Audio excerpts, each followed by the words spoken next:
Happy day, everybody. I'm using the scrap portions of my box of intentions to alter this wonderful book that I bought from Leanne into a pen pal journal. I am getting lots of cards and notes and letters and just all kinds of fun stuff from you guys.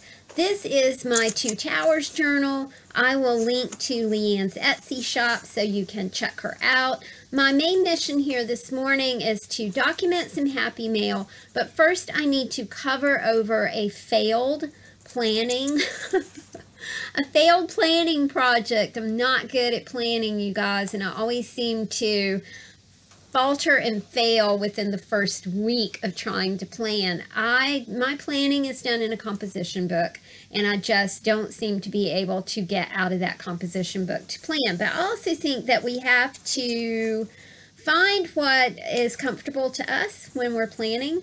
I believe, you guys, that this beautiful piece of sewn fabric on an index card, I think it is Gale, but I am not quite sure. I just can't remember. And that's part of the reason that I want to do this pen pal journal. I want to, when I see something like this, I want to think of the person who did it. And a lot of times I receive things and it's like I immediately start using them without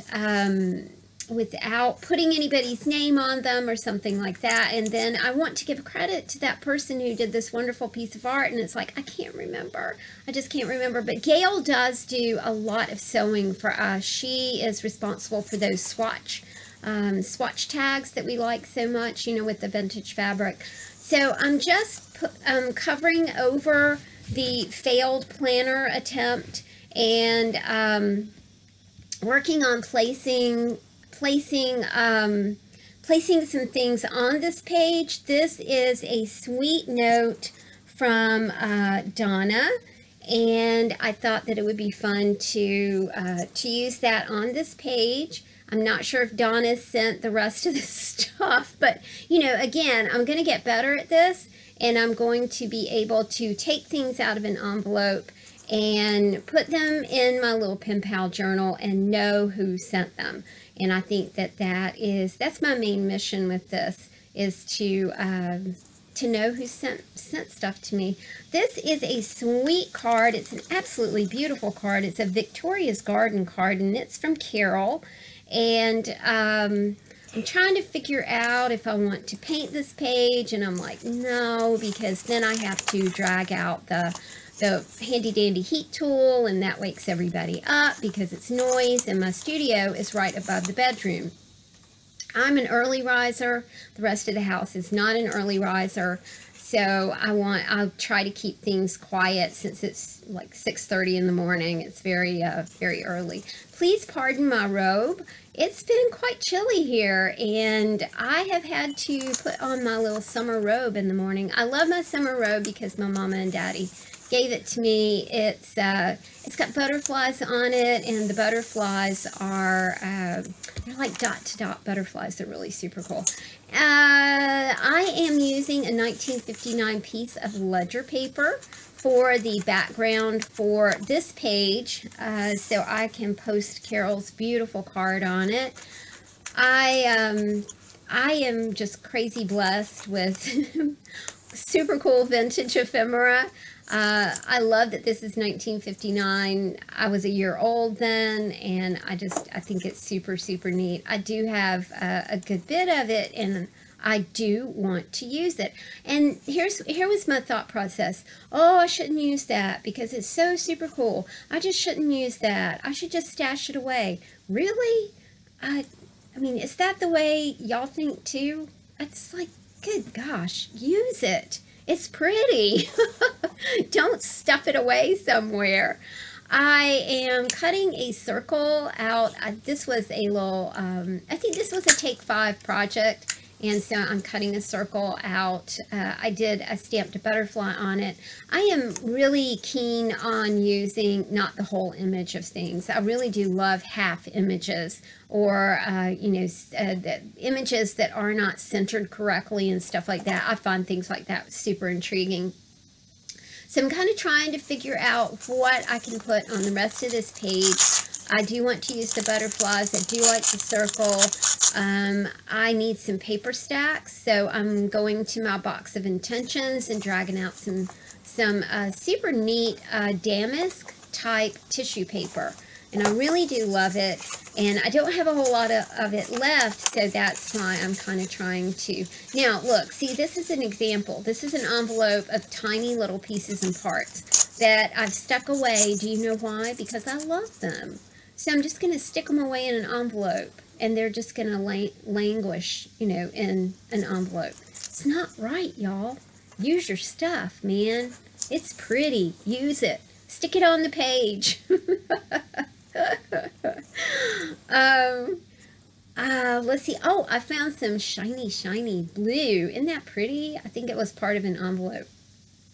So I'm just kind of doing a little paper stack behind that. I want to thank Leanne for kind of teaching us how to do that fun paper stack thing. I really enjoy that. I thought I might use that blue circle, but now I took out a little bird that was in that little pink envelope of stuff, and I think the bird is going to look just great right there in the corner of this card. It kind of matches, you know, the garden theme image with the beautiful little pressed ferns and flowers. And now I've got a butterfly up there, and I've got a bird as well. Just trimming off some little edges here, and I've got my first 2 pages done. This is the next Happy Mail that I am working on. This page was inspired by my friend Kathy, and it's so cool because a lot of you guys have like become my pen pals, and I'll just get like little notes from you guys or wonderful letters and photos of where you live, and oh my goodness, it just makes me happy.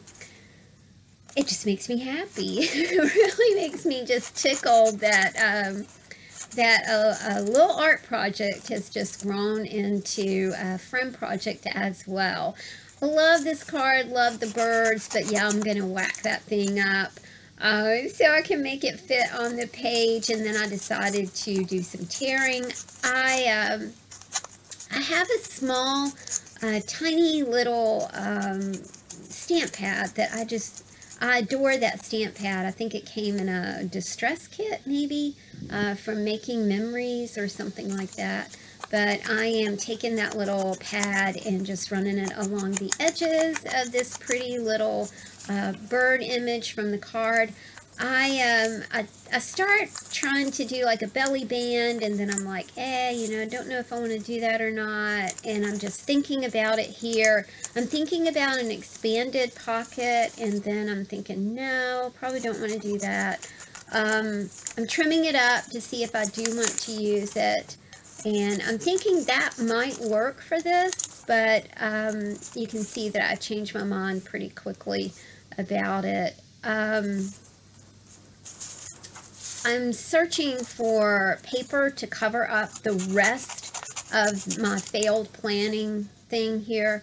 And then I discover when I cut off the bottom of the envelope, I actually make a pocket. Happy accident, right? That's going to work perfectly. I am using the rest of the envelope to just kind of stacco-bitto paper and get rid of the page that is already there. She also sent me this cute little tag that I love, and it's orange, so that was like a little jab at me. I know what you're doing there, girl. I'm going to go ahead and glue down the papers here just very quickly, and flip that over, glue it down. It worked really great. I really do like it. And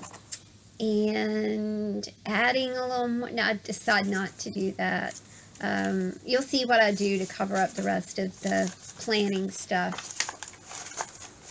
I kind of thought about painting, but again, you know, got to drag out my handy dandy heat tool. So I decided not to do that. I'm going to go ahead and put the bird image from the card up top here, and that works out really nicely. I'm going to glue the pocket on. I can't get the top off the glue. That's what's going on here. I mean, like, it is stuck and won't come off. And it's one of those little tiny glue bottles that you buy, like, at the pound shop, dollar store thing. I'm like, I think I finally got it off. And then I decide that what I really want to do is, I'm just using some markers. And I think these are, I don't have them over here, y'all. I'll put them in the description box below. These, I love them. They're paint brush markers. And like I said, I can't remember. But they are in my go-to drawer that I keep very close to my desk. And it's got markers. It's got Posca pens in it. It's got my shiny markers that I just got from Trills in New Zealand, which I really do love. But you can see the coverage here. I mean, it covers really great. And so I decided to use a bit of green and a bit of yellow here and just cover up what I can of the planning page. And it looks pretty good. I would like to have painted, but I would not like to have woken the house at 6 o'clock in the morning with my with my heat tool. I have to be super quiet in the morning. It makes you very very centered when you have to be that quiet in the morning. I'm gluing my pocket on. I was kind of happy to find the envelope thing, y'all. So, you know, cut off the bottom of an envelope and you got an automatic pocket there. Another happy accident. I'm sticking in the sweet note from my pal, and she always writes it on some sort of exquisitely beautiful paper. And then there's a sentiment on the inside of the card that said, happy birthday. And so I think it said, may your birthday bring every happiness or something like that. And I decided to use the word happiness, again, using just a little chippy portion of that envelope and making a little paper stack. Just a one-layer paper stack right there. But the addition of the covered up planning stuff and the green kind of makes it look like a more than one layer paper stack. You know what I mean? Got a lot going on there, but it's just one little piece of paper. And then I add the word happiness right there, and I realized that the whole like right side of this is really not very even, and so I pull off some washi. Don't we love washi? Because washi makes everything better. It makes it even. When we are not even, when you are not balanced, drag out your washi and get some balance and get some evenness in your life. I love this color of washi. It's bright green. It's really pretty. It goes with the page. It looks super cool. So let's see what we got done today. I'm really happy with this. I think it's a lot of fun, and I'm finally using my wonderful Leanne journal, my Two Towers journal. Thanks for